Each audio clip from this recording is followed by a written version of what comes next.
presumably people who would have described themselves as liberals in the 19th century, in Britain say, would not be saying the same things as liberals in Britain in the 20th century. And also somebody described as a conservative in America right now may not be saying the same things as somebody in France who would be described as a conservative. So there's a question about ideological change through time and across space. Could you say something about how we should understand these processes of ideological change? Yes. Well, ideologies are far more flexible and fluid than some people imagine.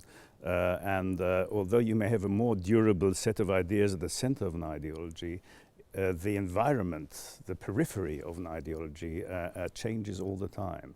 So that changes in historical events, technology, changes in ideas, or even earthquakes or famines may impact on the ideology and filter their way back into the core and change it subtly. Indeed, if an ideology were completely rigid, it would crack under pressure. It is precisely the flexibility, the ability to adapt to changing circumstances and to reread the events around them that make ideology relevant and that ensure their longevity.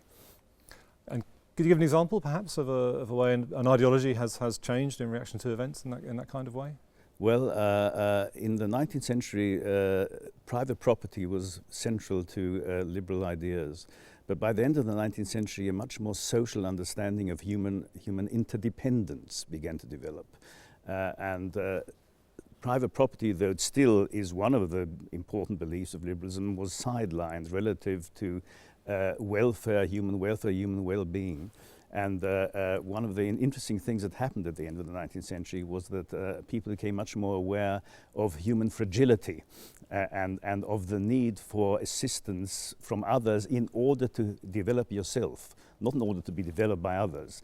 But so the liberal target of self-development was maintained, but it was realized that you sometimes can't manage things on your own because of hunger, poverty, unemployment, and one needs external assistance or mutual aid.